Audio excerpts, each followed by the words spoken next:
Hello students, welcome to Nirala education. Friends, आज हम लोग पढ़ेंगे क्लास 9 सिविक्स चैप्टर नंबर 1 का पार्ट 2। हम लोगों ने पार्ट 1 में देख लिया है। हम लोग पार्ट 1 पढ़ चुके हैं। लोकतंत्र क्या है, और लोकतांत्रिक व्यवस्था को अच्छे से समझने के लिए हम लोग अलग अलग देश के बारे में, वहाँ की स्थितियों के बारे में हम लोग अच्छे से पढ़े। अलग अलग देश, जैसे कि हम लोग पाकिस्तान के बारे में पढ़े। पाकिस्तान में जनरल परवेज मुशर्रफ ने कैसे सत्ता को पलट करके अपना शासन ले आया था। चीन में कम्युनिस्ट पार्टी। इस तरीके से मैक्सिको में हम लोग देखे कि कैसे पीआरआई पार्टी जो है वो किस तरीके से लोकतंत्र का हनन करते हैं। और इस तरीके से हम लोग लोकतांत्रिक सिस्टम को अच्छे से समझने के लिए इन 3-4 देशों के बारे में हम लोगों ने पार्ट 1 में पढ़ लिया है। हम लोग ये समझ चुके हैं कि लोकतांत्रिक व्यवस्था में कैसे कैसे प्रॉब्लम्स आते हैं, या किन किन स्थितियों में हम कह सकते हैं कि ये लोकतांत्रिक सिस्टम नहीं है। तो चलिए आज हम लोग पढ़ते हैं आगे। तो चलिए स्टार्ट करते हैं। सबसे पहले हम लोग देखेंगे कि लोकतंत्र क्यों ज़रूरी है। और लोकतांत्रिक सिस्टम, जैसे कि कहा जाता है कि शासन व्यवस्था का सबसे अच्छा सिस्टम, सबसे अच्छा कहीं कोई तंत्र है तो वो है लोकतंत्र। और लोकतंत्र क्यों ज़रूरी है, ये हमारा टॉपिक है। लेकिन इसको सीखने से पहले हमें ये समझना पड़ेगा कि लोकतंत्र की कौन कौन सी कमियां हैं। क्योंकि यदि हमें कमियां मालूम चल जाएगी तब हम लोग अच्छे से ये समझ पाएंगे कि एक्चुअली में लोकतंत्र होता क्या है, लोकतांत्रिक व्यवस्था में क्या क्या नहीं होना चाहिए। एक बार आपको ये समझ में आ जाएगा तो आप ये भी समझ पाएंगे कि क्या होना चाहिए। तो चलिए शुरू करते हैं। तो सबसे पहला टॉपिक है कि लोकतंत्र में अक्सर ये होता है कि उनके नेता बदलते रहते हैं। जैसा कि भारत में हम लोग जानते हैं, ज़्यादातर जो सरकारी जो नेता लोग होते हैं, या जो भी कोई भी प्रतिनिधि होते हैं, तो उनका कार्यकाल लगभग 5 साल का होता है। और ये 5 सालों में कहीं उनकी सत्ता बदल जाती है तो इससे बहुत ज़्यादा स्थिरता पैदा होती है। स्थिरता पैदा होती है, कहने का अर्थ ये है कि हम लोग जैसा कि जानते हैं कि 5 साल के बाद वो नेता फिर से बदल जाएंगे। तो ऐसा अक्सर होता है कि वो जो पिछला नेता था उसके द्वारा लिए गए डिसीजंस को कभी कभी नेग्लेक्ट कर दिया जाता है, जो नई सरकार बनती है उसके द्वारा। जैसे अक्सर हम लोग देखते हैं कि सरकारी पदों पर जो नियुक्तियां आती है, वो पुरानी सरकार उस नियुक्तियों को अनाउंस कर देती है, उसके एग्ज़ाम्स भी हो जाते हैं, लेकिन उसके रिजल्ट्स कभी कभी नहीं आते। कभी कभी ऐसा भी सिचुएशन आता है कि सरकार बदलने से वो सारी वैकेंसी, वो सारे एग्ज़ाम, ये सारे कैंसिल कर दिए जाते हैं। तो इससे हम लोग देख पा रहे हैं कि किस तरीके से लोकतांत्रिक सिस्टम में नेता हमारे प्रतिनिधि होते हैं, हम उसको चुन करके लाते हैं, ठीक है, लेकिन चूंकि ये बार बार बदलते रहते हैं इसलिए समाज में स्थिरता पैदा होती रहती है। तो ये कहीं ना कहीं लोकतंत्र की एक खामी है। दूसरा पॉइंट है कि लोकतंत्र का मतलब सिर्फ राजनैतिक लड़ाई और सत्ता का खेल है। यहाँ नैतिकता की कोई जगह ही नहीं होती। यदि हम अपने भारत की बात करें तो भारत में लोकतंत्र सिस्टम बहुत है, मतलब लोकतांत्रिक सिस्टम है, लेकिन इसे सिर्फ और सिर्फ राजनीतिक लड़ाई और सत्ता का खेल बनाकर रख दिया गया है। यहाँ हम नैतिकता की बात ही नहीं करते, हम एक दूसरे के हेल्प की बात ही नहीं करते, हम एक दूसरे के लिए वहाँ की उनकी नैतिक शिक्षा के बारे में, बच्चों के या युवा पीढ़ी के जितने भी नैतिकता वाली बातें होती है इस पर बात ही नहीं होती। यहाँ सिर्फ इसे राजनीतिक लड़ाई और सत्ता का खेल समझा जाता है, जो कि कहीं ना कहीं गलत है। लोकतांत्रिक सिस्टम है जहाँ पे सबको अधिकार की बात की जाती है। ऐसी स्थिति में हम जो मूल चीज़ होती है इंसान के, नैतिकता, हम इसे कहीं ना कहीं भूल जाते हैं। इस व्यवस्था में इतने सारे लोगों से चर्चा करना पड़ता है कि हर फैसले में देरी हो जाती है। लोकतांत्रिक सिस्टम में हम जानते हैं कि सत्ता किसी एक के हाथ में नहीं रहती, और इस समय किसी भी, चाहे कोई भी छोटा से छोटा फैसला लेना हो, इससे इसलिए इसमें क्या होता है कि जो फैसले होते हैं वो अपने से सीनियर अधिकारी से परमिशन, या उससे सीनियर अधिकारी से परमिशन लेने लेते लेते ये जो है सो कोई भी फैसला लेने में बहुत ज़्यादा देरी हो जाती है। ये हम लोग भी अपने साथ देखते होंगे कि जब भी कोई काम करवाने जाते हैं सरकारी, तो वो कहता है कि वो आगे आदेश का वेट कर रहा है, वो कहता है आगे आदेश का वेट कर रहा है। इस तरीके से लोकतांत्रिक सिस्टम में फैसले में बहुत ज़्यादा देरी हो जाती है। तो इस व्यवस्था की ये भी हम एक कमी हम मान सकते हैं। चुने हुए नेताओं को लोगों के हित का पता ही नहीं होता। इसके कारण कभी-कभी खराब फैसले भी हो जाते हैं। इसमें जो नेता होते हैं, उन्हें यही नहीं मालूम होता है कि लोगों की हित किसमें है। वो लोगों के हित अहित को देखे बगैर वो अपने अनुसार फैसले लेते रहते हैं, जो कभी-कभी बहुत ही खतरनाक साबित होता है और लोगों के लिए खराब फैसला भी साबित होता है। चूँकि उन्हें पता ही नहीं होता है कि लोगों के हित में कौन-कौन से फैसले सही हैं और कौन-कौन से गलत हैं, जो उसके हित में है, कौन-सा अहित में है। आगे देखते हैं, चुनाव में लोकतंत्र में चुनावी लड़ाई महत्वपूर्ण और बहुत ज़्यादा खर्चीली होती है, इसलिए इसमें भ्रष्टाचार बहुत ज़्यादा होता है।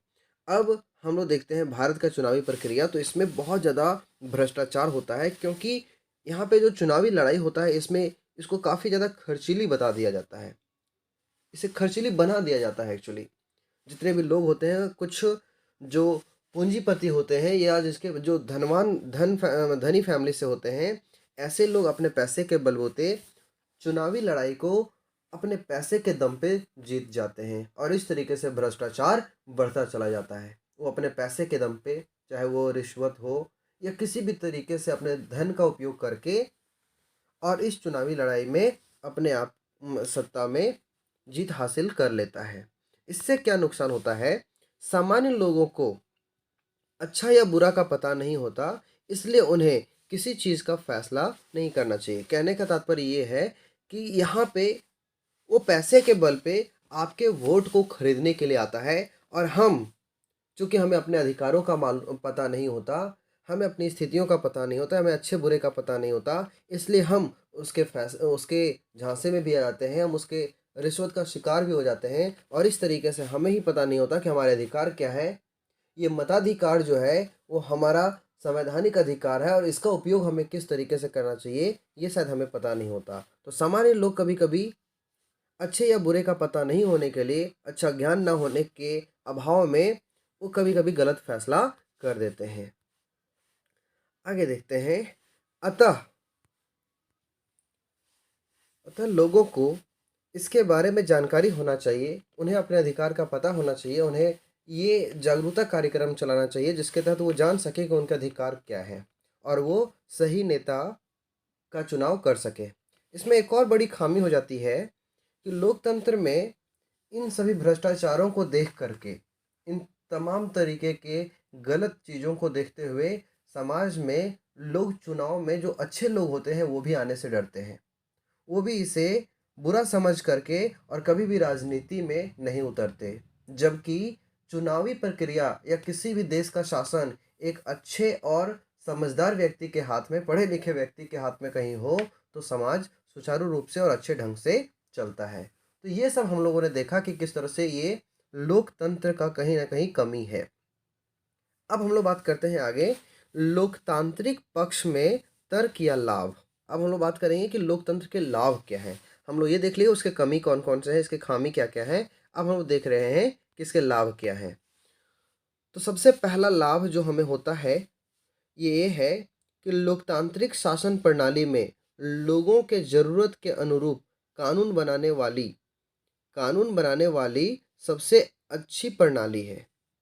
हम लोगों ने क्या देखा? सबसे पहला कि लोकतांत्रिक शासन प्रणाली में लोगों के ज़रूरत के अनुरूप कानून बनाने वाली सबसे अच्छी प्रणाली है। लोकतांत्रिक सिस्टम में चूंकि लोगों का शासन होता है, इसीलिए जो भी जनप्रतिनिधि का हम लोग चुनाव करते हैं वो कहीं ना कहीं लोगों के दबाव में आकर या लोगों के हित को देखते हुए वो हमारे अनुरूप ही कानून बनाती है और ये एक लोकतांत्रिक सिस्टम में ही हो सकता है। राजतंत्र में या तानाशाही क्षेत्र में ये सारा संभव नहीं है। तो लोकतांत्रिक शासन प्रणाली में लोगों के जरूरत के अनुरूप ही कानून बनाई जाती है।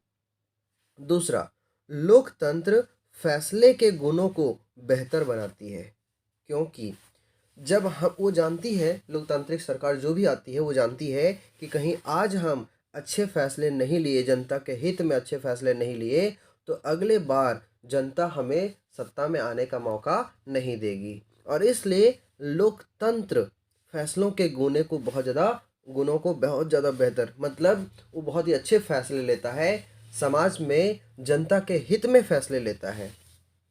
तो इस तरीके से लोकतंत्र जो होता है वो कहीं ना कहीं लोगों के लिए फैसलों के गुणों को बेहतर बना देता है। लोकतंत्र मतभेदों और टकरावों को संभालने का तरीका उपलब्ध कराता है। मतलब लोकतंत्र में ही मतभेद और टकराव जो होते हैं उन्हें संभालने का तरीका उपलब्ध कराता है। यदि हम बात करें कि कोई राजतंत्र है, तो राजतंत्र में जैसा कि हम जानते हैं कि राजा जिस तरीके का कानून बना दिया, जनता को ये मानना ही पड़ता है। इसमें जनता कुछ नहीं कर सकती, वो विरोध नहीं कर सकती और ना ही वो अपना एक अलग संगठन बना सकती है। जबकि लोकतंत्र में कहीं आपको सरकार के साथ कोई दिक्कत है, सरकार के किसी फैसले के खिलाफ आपका किसी तरीके का आपके अधिकार का हनन हो रहा है, तो आप जा कर के हाई कोर्ट या सुप्रीम कोर्ट में आप उसके खिलाफ मुकदमा दायर कर सकते हैं, आप उसके खिलाफ केस कर सकते हैं।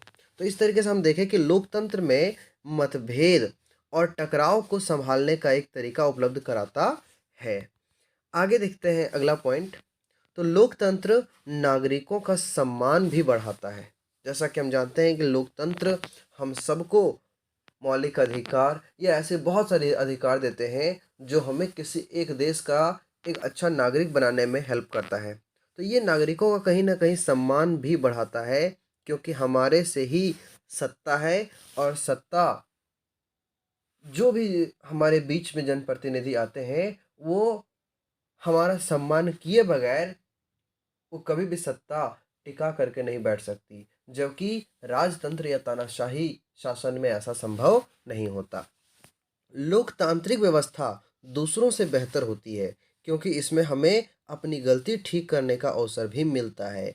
ये आप अच्छे से समझेंगे, क्योंकि लोकतांत्रिक व्यवस्था एक दूसरों से बेहतर हम क्यों मान रहे हैं, क्योंकि इसमें हमें अपनी गलती ठीक करने का तात्पर्य ये है कि पिछले बार यदि हम जिस प्रतिनिधि को हम चुन करके लाए, यदि वो हमारे पक्ष में या हमारे लिए अच्छे कानून नहीं बना रहा है, तो हमें अपनी गलती ठीक करके एक नए जनप्रतिनिधि का चुनाव करने का अवसर उपलब्ध कराता है लोकतांत्रिक व्यवस्था। तो इस तरीके से लोकतांत्रिक व्यवस्था दूसरी व्यवस्थाओं से कहीं गुना ज़्यादा बेहतर है। अब हम लोग पढ़ते हैं अगला टॉपिक। यह है लोकतंत्र का बृहत्तर अर्थ। मतलब लोकतंत्र, चूंकि इसका विस्तार क्या है, लोकतंत्र कैसी व्यवस्था है, इसका थोड़ा सा हम लोग डिटेल से इसका मीनिंग समझते हैं। तो चलिए स्टार्ट करते हैं। वर्तमान में हमारे पास लोकतंत्र का आम रूप प्रतिनिधित्व वाला लोकतंत्र है। यहाँ सभी लोग का शासन नहीं होता, बल्कि उनके द्वारा चुने गए प्रतिनिधि के माध्यम से होता है। देखिए, अभी क्या है कि हम लोग जनता का शासन है, लेकिन सारी जनता अपने अपने मन के थ्रू शासन नहीं करता। एक बहुत बड़ी जनता जो है वो किसी एक जनप्रतिनिधि का चुनाव करती है और उसे पूरा पावर दे देती है कि आप हमारे लीडर हो, अब आप ही हमारे लिए अच्छे या बुरे जो भी कानून है वो हमारे लिए आप बनाओ। लेकिन चूंकि वो जनता उसके लिए ये अपेक्षा करती है कि आप हमारे लिए सही कानून बनाएंगे, इसीलिए जनता उसको वोट देती है और उसे जनप्रतिनिधि चुन करके और अपने क्षेत्र में उसे काम करने का मौका देती है। क्यों? क्योंकि आधुनिक लोकतांत्रिक शासन व्यवस्था में इतने अधिक लोग होते हैं कि हर बात के लिए सबको साथ बिठाकर सामूहिक फैसला कर पाना संभव नहीं हो पाता। यदि हम पुरानी व्यवस्था की बात करें, तो पुरानी व्यवस्था में क्या होता था, क्योंकि उस समय जनसंख्या बहुत ही कम होता था, तो एक लीडर होते थे और वो लीडर अपने साथ सभी जितने भी लोग होते थे उन सभी लोगों को अपने साथ बिठा करके एक बहुत बड़े सम्मेलन में या बहुत बड़े मंच पे उन सबको बिठा करके और सब साथ मिल करके फैसला लेते थे। यदि वहाँ का राजा बहुत अच्छा हो तो, यदि वो जनता का साथ चाहती हो तो, इस तरीके की प्रक्रिया होती थी पहले।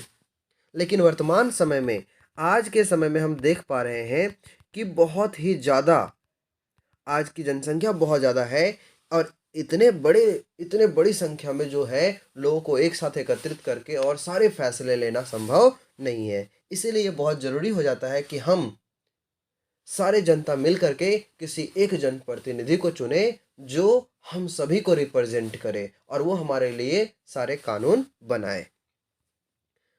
दूसरा, अगर यह संभव हो तब भी हर एक नागरिक के पास हर फैसले में भाग लेने का समय, इच्छा या योग्यता या कौशल नहीं रहता कि वो हमारे सभी फैसले में अपनी भागीदारी निभा सके। यदि ये संभव हो भी जाता कि चलो एक शासक है और उसके साथ सारे जनता के लोग, सारी जनता जो है वो एक साथ बैठ करके सारे फैसले बनाएंगी, तो इस तरीके से हम देख पाएंगे कि सभी लोगों के पास एक तो समय नहीं होता, दूसरी हो सकता है कि किसी के पास इच्छा ना हो, योग्यता ना हो और कौशल भी ना हो।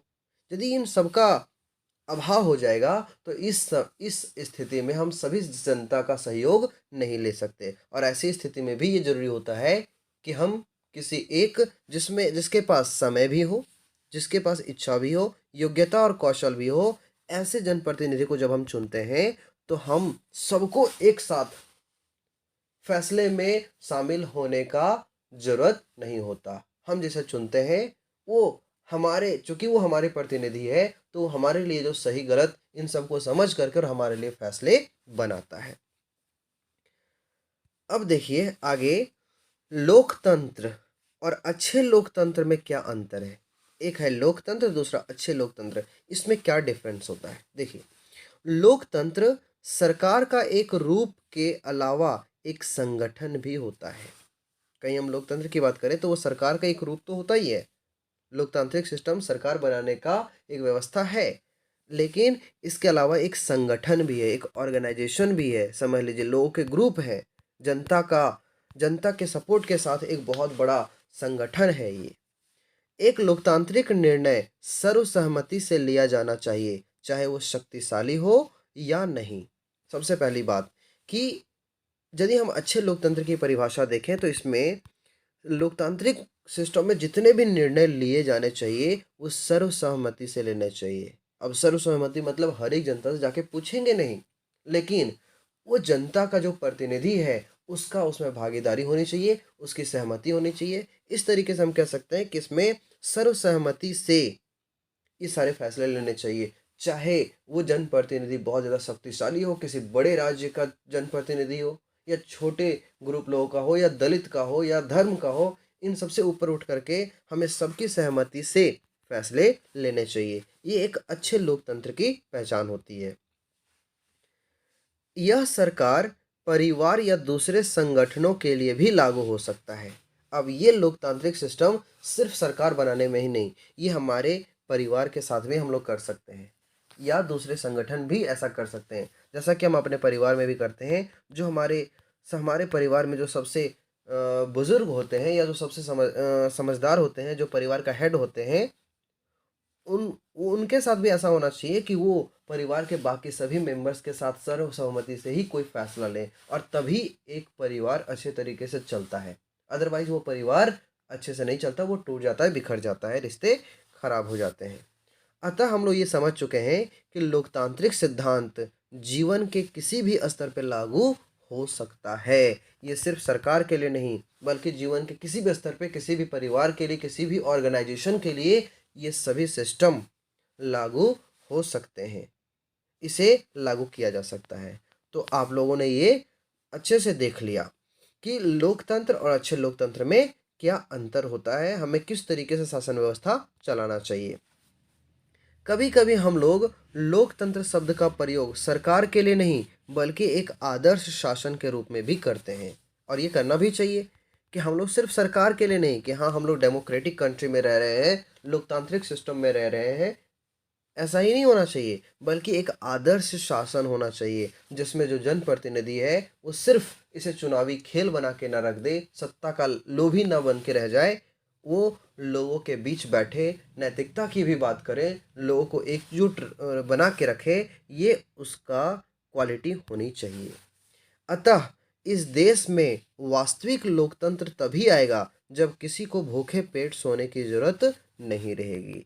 कहने का तात्पर्य ये है कि एक अच्छा सा लोकतांत्रिक सिस्टम यदि रहेगा तो लोग मिलजुल कर रहेंगे, साथ ही साथ यहाँ का इकोनॉमी डेवलप करेगा, अच्छे नीति अच्छे कानून बनेंगे, तो जाहिर सी बात है यहाँ का इकोनॉमिक डेवलपमेंट होगा, लोग मिलजुल कर रहेंगे, और इस तरीके से किसी भी देश में वहाँ पे लोगों को भूखे पेट सोने की जरूरत नहीं पड़ेगी। जहाँ पे बहुत ज़्यादा गरीबी होती है, चूँकि वहाँ की इकोनॉमिक कंडीशन बहुत ही ख़राब होता है, तो वहाँ पे बहुत ज़्यादा गरीबी होती है, लोगों को अपॉर्च्युनिटी नहीं मिलता, रोज़गार नहीं मिलता, और ऐसी स्थिति में लोगों को भूखे पेट सोना पड़ता है। लेकिन ये एक अच्छे लोकतांत्रिक व्यवस्था का उदाहरण या गुण नहीं है। तो आप ये चीज़ अच्छे से समझ पा रहे होंगे। इस तरह हमें शासित लोकतंत्र की कमजोरी का पता भी हम लोग कर सकते हैं कि यदि किसी क्षेत्र में लोग भूखे हैं, बहुत ज़्यादा सुसाइड हो रहा है किसी भी क्षेत्र में, तो हम लोग ये समझ पा रहे होंगे कि वहाँ की जो शासन व्यवस्था है वो बिल्कुल ठीक नहीं है, वहाँ का सिस्टम ठीक नहीं है, वहाँ का मैनेजमेंट ठीक नहीं है, इसीलिए लोगों को भूखे पेट सोना पड़ रहा है, वहाँ के लोगों को रोज़गार नहीं मिल रहा है, इसीलिए लोग सुसाइड कर रहे हैं। ये हम लोग इस चीज़ से पता कर सकते हैं। कोई देश पूर्ण लोकतांत्रिक नहीं है। कोई देश पूर्ण लोकतांत्रिक नहीं, ये हमारा हेडिंग है। अब हम ऐसा क्यों कह रहे हैं? देखिए, कोई देश पूर्ण लोकतांत्रिक क्यों नहीं है, हम ऐसा क्यों बोले? हमारा एक पहला टॉपिक ये है, हमारा पहला, कि लोकतंत्र एक न्यूनतम शर्त देती है। लोकतंत्र जो होती है वो एक सबसे छोटी शर्त देती है, और वो शर्त देखिए, एक आदर्श लोकतंत्र में निर्णय लेने की प्रक्रिया लोकतांत्रिक होनी चाहिए। जैसा कि हम लोग पहले भी पढ़ चुके हैं कि आदर्श एक अच्छा लोकतांत्रिक सिस्टम में जो निर्णय लेने की प्रक्रिया है वो लोकतांत्रिक होनी चाहिए। लोकतांत्रिक मतलब सभी लोगों के सपोर्ट से होने चाहिए, सभी लोगों की भागीदारी, सबकी सर्वसहमति होनी चाहिए, तभी हम उसे अच्छा लोकतांत्रिक व्यवस्था मानेंगे। नागरिक के क्रियाकलाप भी लोकतंत्र के अच्छे या खराब होने को दर्शाता है। सिर्फ ये सरकारें ही करें, राजनेता ही करें, ये जरूरी नहीं है। नागरिक के जो क्रियाकलाप होते हैं ये भी लोकतंत्र के अच्छे या खराब होने को दर्शा सकता है। कहीं सरकार बहुत अच्छी है लेकिन लोग ही काम करने को आतुर नहीं हो, लोग ही काम नहीं करना चाहें, लोग ही गलत क्रियाकलाप करें, सरकार के विरोध में आकर के काम करें, तो ये भी अच्छे लोकतांत्रिक सिस्टम की कमी मानी जाएगी। यहीं पे नैतिकता काम आती है। यदि आप नैतिकता की बात करेंगे तो लोग जागरूक बनेंगे, समझदार बनेंगे। देश का भविष्य शासकों के कामकाज से अधिक नागरिकों के कामकाज पर निर्भर करता है। अब आप जैसा कि देखें अभी भी कि देश का जो पूरा भविष्य है वो शासकों के कामकाज से ज़्यादा नागरिकों के कामकाज पर निर्भर करता है, क्योंकि एक बार वो कानून तो बना देंगे लेकिन उससे ज़्यादा ये महत्वपूर्ण है कि वहाँ के जो नागरिक हैं वो उसे किस ढंग से अडॉप्ट कर रहे हैं, उसे ले रहे हैं, किस तरीके से वो उसको उस काम में अपने आप को भागीदारी निभा रहे हैं, ये सारी चीज़ें वहाँ पे ज़्यादा इम्पोर्टेंट हो जाती है। लोकतांत्रिक व्यवस्था सभी नागरिकों की सक्रिय भागीदारी पर ही निर्भर करता है। अब लोकतांत्रिक व्यवस्था बहुत सारे हैं, मान लीजिए कोई राजनेता बहुत ही अच्छा सिस्टम, बहुत अच्छा कानून, बहुत अच्छा कोई नीति लागू करती है, लेकिन नागरिकों की ही कहीं सक्रिय भागीदारी नहीं होता, तब भी वहाँ पे लोकतांत्रिक सिस्टम फेल हो जाता है। हम सर्वसहमति से काम कर रहे हैं लेकिन लोग ही यदि उसमें भागीदारी न निभाएं, लोग ही काम करने को इच्छुक न हो, ऐसी स्थिति में भी हम कह सकते हैं कि यहाँ लोकतांत्रिक व्यवस्था ठप हो जाती है।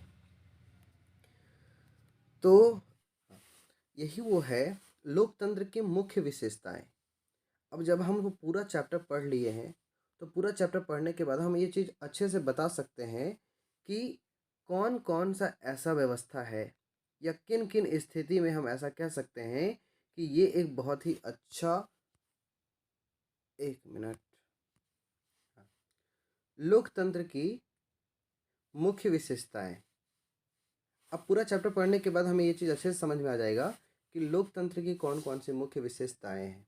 तो सबसे पहले यदि हम विशेषता बात करें, कहीं आपके एग्जाम में आती है कि लोकतंत्र की प्रमुख विशेषताओं का वर्णन करें या प्रमुख विशेषता बताएं, तो आप इनमें से बहुत सारे पॉइंट्स हैं, इसमें से आप कुछ भी लिख सकते हैं। तो सबसे पहला है निर्वाचित प्रतिनिधि।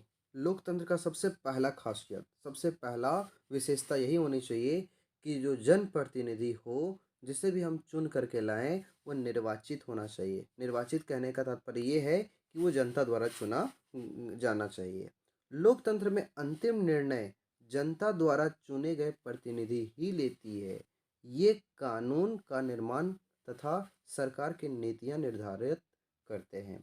मतलब जो जिस जनप्रतिनिधि का हम चुनाव कर रहे हैं, उस जनप्रतिनिधि का ही अंतिम फैसला होना चाहिए। ऐसा नहीं कि हम जिसका चुनाव कर रहे हैं उस उससे भी कोई सीनियर बैठा हो जो हमारे द्वारा चुने गए जो जनप्रतिनिधि है उसके फैसले को काट करके और अपने फैसले को इम्पोज करे। ऐसे सिस्टम नहीं होने चाहिए। तो लोकतंत्र का पहला विशेषता यही है कि हमारा जो जनप्रतिनिधि है वह निर्वाचित होना चाहिए, जनता द्वारा चुना जाना चाहिए। दूसरा, चुनाव। दूसरा, लोकतांत्रिक सिस्टम में चुनाव बहुत ज़्यादा महत्वपूर्ण है। लोकतंत्र में प्रतिनिधि को चुनने के लिए चुनाव कराए जाते हैं। जनप्रतिनिधि को चुनने के लिए चुनाव कराए जाते हैं। इसमें प्रत्येक वयस्क मतदाता को मतदान करने का अधिकार दिया जाता है। प्रत्येक व्यक्ति के लिए एक वोट होता है तथा सभी के वोटों का समान मोल होता है। लोकतंत्र में चुनाव का अधिकार सबको होता है। जितने भी वयस्क मताधिकार होते हैं या जितने भी वयस्क मतदाता होते हैं जिनके पास राइट टू वोट होता है, जो वोट दे सकते हैं, वे सभी एडल्ट एडल्ट मतदाता जितने भी हैं उन सबके पास समान मोल का वोट देने का अधिकार होना चाहिए, जो वहाँ के जनप्रतिनिधि को चुनने में अपनी समान भागीदारी निभा सके। तो दूसरी खासियत हो गई कि लोकतांत्रिक सिस्टम में लोगों के पास अपने जनप्रति अपने इच्छा अनुसार जनप्रतिनिधि को चुनने का अवसर प्राप्त होना चाहिए। तीसरा, तीसरे यदि अधिकार की बात करें तो अधिकार एवं स्वतंत्रता। मतलब लोकतंत्र में देश के सभी नागरिकों को जाति, धर्म, रंग में भेदभाव किए बगैर अधिकार एवं स्वतंत्रता प्राप्त है। लोकतंत्र में हमें सभी चीज़ों से ऊपर उठकर, मतलब जाति, धर्म या रंग, किसी भी तरीके से ऊपर उठकर बिना भेदभाव किए बगैर सभी को समान अधिकार और समान स्वतंत्रता सबको देनी चाहिए। ये लोकतंत्र की विशेषताएं हैं। चौथा यदि देखें हम तो वहाँ कानून का शासन होना चाहिए। कानून का शासन तात्पर्य ये है कि लोकतंत्र में कानून का शासन होता है। कानून की नज़र में सभी नागरिक समान होते हैं और कानून सबसे ऊपर माना जाता है। सभी कानून की सीमा में रहकर ही काम कर सकते हैं, चाहे वो कोई भी हो, चाहे वो राजनेता ही क्यों ना हो, उन सबको कानून के दायरे में ही रह करके काम करना पड़ता है। कानून का शासन होता है। लोकतांत्रिक सिस्टम में हम कानून को सर्वोपरि बनाते हैं और इसके नीचे सभी नागरिक, चाहे वो किसी भी धर्म, किसी भी मजहब, किसी भी जाति, किसी भी लिंग, किसी भी रंग का हो, इन सबसे ऊपर उठ करके और उससे एक ही तरह के कानून के दायरे में रह करके काम करना पड़ता है। किसी के बीच हम भेदभाव नहीं कर सकते। कानून सबके लिए बराबर होता है। पांचवा जो लोकतंत्र की विशेषता में आता है ये है न्यायपालिका की आज़ादी। किसी भी लोकतांत्रिक व्यवस्था में यदि न्यायपालिका स्वतंत्र नहीं है तो हम उसे लोकतांत्रिक सिस्टम नहीं कह सकते। इसलिए क्योंकि एक लोकतांत्रिक देश में स्वतंत्र न्यायपालिका होती है जो न्याय का वितरण करती है और सभी नागरिकों के अधिकार की रक्षा भी करती है। स्वतंत्र न्यायपालिका, न्यायपालिका मतलब जितने भी कोर्ट हैं, जितने भी जज हैं, ये सब स्वतंत्र होने चाहिए। सरकार के अंडर में नहीं रहना चाहिए, सरकार के दबाव में आकर के काम नहीं करना चाहिए। यदि वहाँ की न्यायपालिका स्वतंत्र रहेगी तभी वो जनता के अधिकारों की रक्षा कर पाएगी और सही न्याय दे पाएगी। तो एक लोकतांत्रिक देश में स्वतंत्र न्यायपालिका भी होनी चाहिए। छठा जो लोकतंत्र की विशेषता है वो है विपक्षी दल। अब जब तक ओपोजिशन नहीं है तब तक सत्ता वाली जो सरकार है वो अच्छे ढंग से काम नहीं करेगी। तो एक लोकतांत्रिक सिस्टम का ये भी प्रावधान होना चाहिए कि लोकतंत्र में विपक्षी या विरोधी दल का मौजूद होना आवश्यक होता है। यह सरकार के गतिविधियों पर नज़र रखती है। ये सरकार जो सत्ता में है उस सरकार के सभी गतिविधियों पे वो नज़र रखती है। इसीलिए विपक्षी दल होना बहुत ज़रूरी है। नहीं तो एक बार सत्ता में आने के बाद हो सकता है कि चुनी गई पार्टी, चुनी गई सरकार भी जनता के खिलाफ काम करना शुरू कर दे और अपने कार्यकाल में वो बहुत ज़्यादा जनता को सताए भी, उनके ऊपर जबरन शासन करे, ऐसा भी हो सकता है। इसीलिए विपक्षी दल होना चाहिए और ये विपक्षी दल हमेशा उनके गतिविधियों पे नज़र रखती है, उनके खिलाफ जनता को जागरूक करती है, जनता को हमेशा बताते रहती है कि उनकी गतिविधियाँ क्या हैं। ये भी एक लोकतांत्रिक सिस्टम का एक विशेषता है। आगे देखें 7वां पॉइंट, तो ये है धर्म तथा संस्कृति चुनने का अधिकार। एक लोकतांत्रिक सिस्टम में, लोकतंत्र में सभी नागरिकों को अपनी इच्छा से किसी भी धर्म को मानने व उसका प्रचार करने का अधिकार होता है। वैसे तो लोकतंत्र में हमारे पास बहुत सारे अधिकार हैं, मौलिक अधिकार भी हैं, लेकिन ये हम कह सकते हैं कि लोकतंत्र सभी नागरिकों को अपनी इच्छा से किसी भी धर्म को चुनने, उसे मानने, उसका प्रचार करने, इसकी छूट होनी ही होनी चाहिए। क्योंकि हम जिस व्यवस्था में रह रहे हैं, ये व्यवस्था जनता का ही है, जनता द्वारा है, जनता के लिए है। तो हमें ये पूरी छूट होनी चाहिए कि हम किसी भी धर्म, किसी भी मज़हब को मानें, उसका प्रचार करें, हम उस क्षेत्र में अपने तरीके के तौर तरीकों को अपनाएं। ये हमारे पास बिल्कुल छूट होनी चाहिए। तो हम लोगों ने देखा कि हमारे पास इतने सारे अधिकार हैं, हम इतने सारे अधिकारों का उपयोग कर सकते हैं और एक लोकतांत्रिक क्षेत्र में, एक लोकतांत्रिक व्यवस्था में इतने सारे इसकी मुख्य विशेषताएं हैं। आपके एग्ज़ाम में यदि आता है तो आप इनमें से कोई भी लिख सकते हैं और ये सारे पॉइंट्स ये सारे पॉइंट्स आपके आंसर राइटिंग को बहुत ज़्यादा इम्प्रूव करेगा। तो हम लोगों ने आज पढ़ लिया पूरा चैप्टर और ये पूरा चैप्टर ख़त्म होता है अब। आई आई होप कि आपको ये सारा चैप्टर अच्छे से समझ में आ गया होगा। हम लोग जल्द ही सिविक्स का सेकंड चैप्टर भी लाएंगे। तब तक के लिए धन्यवाद।